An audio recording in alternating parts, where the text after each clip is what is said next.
today on the CJ docket. Sheryl Crow's alleged stalker tells police he was determined to make contact with the singer. Something came over me and it was just, son, you will get your encounter. The bizarre ramblings of a man who claims he was on a mission. Joan of Arcadia. You think they would have even put that show on TV if it wasn't true that God talks to everybody?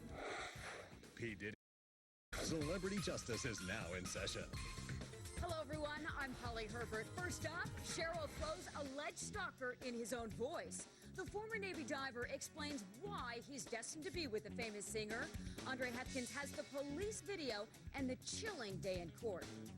Good morning and no comment, ladies and gentlemen. On Tuesday, 38-year-old Ambrose Capos arrived at court in Manhattan with his father and mother. Good morning.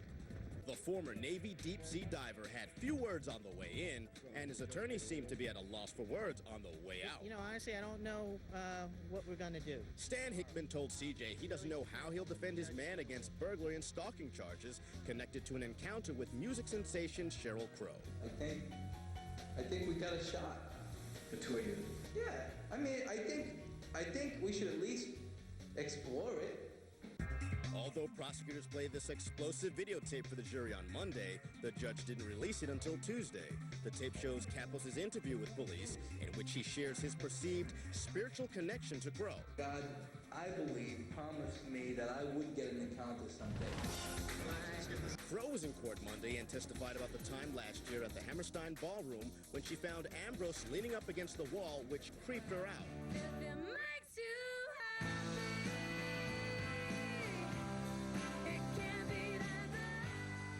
Grammy Award-winning hits like that have made Crow an international icon.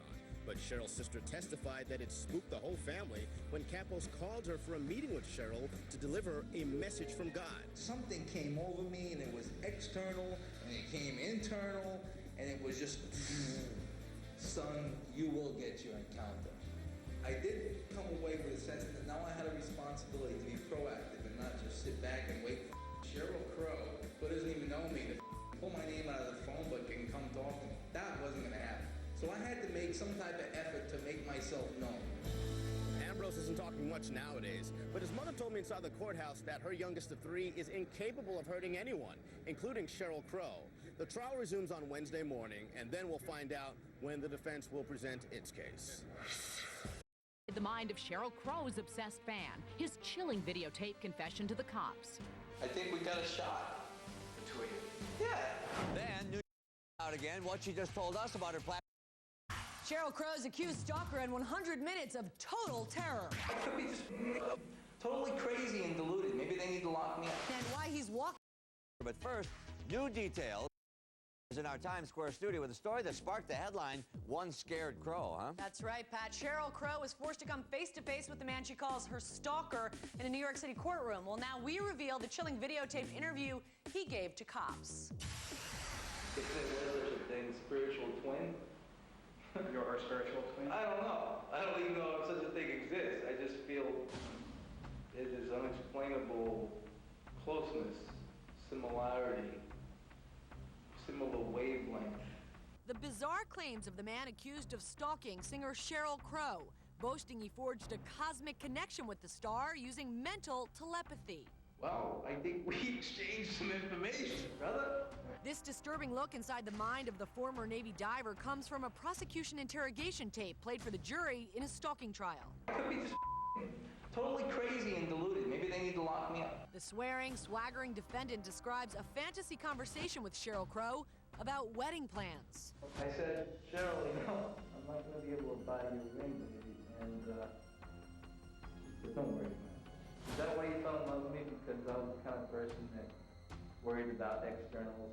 The singer came to court this week to testify. Defendant Capos never actually talked to her. She says the only time they met was at a Manhattan concert hall, where Capos allegedly tried to push his way into her limousine.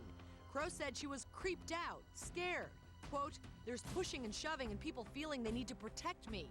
Even more frightening for witness Sheryl, Capos is out on bail and walking the streets. Capos says he fell for Crow after the release of her Come On, Come On album and the video, Soak Up the Sun. But her eyes, like, oh, like, where are you? Like, she was calling out to somebody in desperation. Ambrose Capos insists he is not guilty of the stalking charges. He remains free, living with his mother in Queens, New York. Today on the CJ Docket. Sheryl Crow's alleged stalker gets a thumbs up from New York construction workers. But it's been a much darker picture inside the courtroom as jurors watch the former Navy diver talk to cops. What the man? I can give my life in my country to preserve your daughter's right to publish whatever the she wants to publish, and I can't take her out for a cup of coffee? Bill Maher tells Larry King his ex is... Celebrity Justice is now in session. Hello, everyone. I'm Holly Herbert. First up, it's Appreciation Day for Sheryl Crow's alleged stalker. Shockingly, some New Yorkers cheered him on as his jury mulled over a disturbing and frightening police video. Andre Hepkins has that story. Ambrose Capos heard shouts of encouragement from construction workers outside court in Manhattan Wednesday, but Sheryl Crow is no fan. Capos is accused of stalking her, and now we have more of the videotape that helped police make their case. I always seen God's light coming from Cheryl's life, but this was the album that just made Sheryl, in my mind, in my heart, spiritually just shine with God's uncreated light. This tape shows Capos' interview by cops. It was viewed by jurors who will decide Capos' fate. He's accused of illegally entering New York's Hammerstein Ballroom, then standing outside of Crow's dressing room.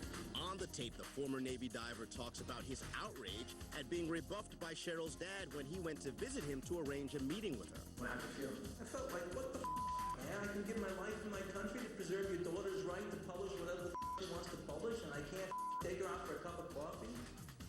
That's the way I felt.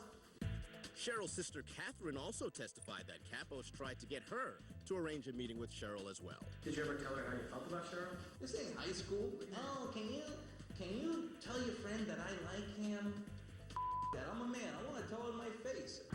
I asked defense attorney Stan Hickman how the tape affects his legal strategy and about his client's sanity. Some of the people who've seen the tape, they've commented to me and said that it makes him look like a madman. Are you concerned that people on the jury might see that tape and might think that your client's a madman? Well, there will come a point in time throughout this trial, you know, that issue is going to have to be addressed. Give me a shot at bending Odysseus's bow. In case I am Odysseus and I just forgot. What I have to be concerned with is not the people who are sitting at home looking at television. I have to deal with the presentation of the tape and evidence with respect to the jury. As a result of a scheduling conflict, the jury was sent home for the Thanksgiving holiday. The jurors will return to that courthouse on Monday morning. HBO's Sheryl Crow's alleged stalker tells a jury he was crushed when his elaborate plan to date the singer fell flat. Something came over me and son, you will get your encounter. Now that the jury has seen the chilling police interview and heard the testimony, they're about to decide if the defendant's obsession is criminal. Eventually taken. And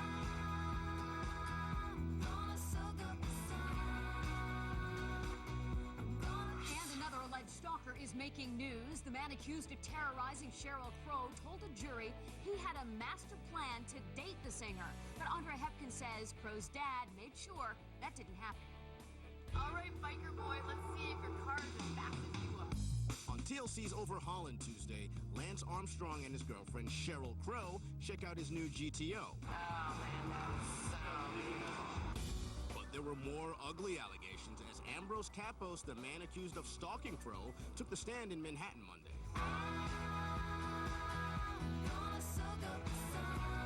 Crow, of course, had huge hits off her album, Come On, Come On. And Capos testified the CD caused him to have a spiritual experience that led him to believe that a date with Sheryl would be part of a divine-inspired destiny. Capos also testified that he spent $850 on plane tickets and a car rental to visit Cheryl's parents. He ultimately caught up with Cheryl's father, Wendell, at his law firm to ask for a blind date, but was rejected. He told the judge, "My heart was in the bottomless pit of depression, and I felt like a fool." Under cross-examination, Capos also testified that a year and 3 months later, due to telepathic communication with Crow, he felt compelled to show up at the Hammerstein Ballroom before her concert so he could finally meet her. Instead, he wound up getting arrested. Closing arguments are on Tuesday. to everybody. Through you, through Cheryl. A stunning verdict in the Sheryl Crow stalking case. Sister, just peace and carry on. I'm proud of what you're doing. A jury watched this videotape, heard claims of a spiritual connection, unwelcome advances and trickery, and then jurors rocked the courtroom. I'm sorry about the misunderstanding, but I think that's really all it was. Did Celebrity Justice is now in session. Hello, everyone. I'm Holly Herbert. First up, the jury has reached a verdict in the Sheryl Crow stalking case, and it's a true shocker. Andre Hepkins has the results that few people expected. Holly, few people expected to hear the stunning words, not guilty. But on Tuesday, that's exactly what a Manhattan jury decided on the very first day of deliberations. To many, the case against Ambrose Capo seemed like a slam dunk, especially after this tape of his ramblings about Sheryl Crow was played in court. But on Tuesday, it took jurors just about 3 hours to decide the former Navy diver was not guilty of stalking or burglary in the case involving the superstar singer. Sheryl Crow took a backseat to boyfriend Lance Armstrong as they arrived at Late Show with David Letterman Monday. Cheryl, please, it's my birthday. As she signed a souvenir for one fan, Cheryl was all smiles, showing no sign of stress over the ongoing trial of her alleged stalker. Jurors started deliberating the fate of Ambrose Capos on Tuesday.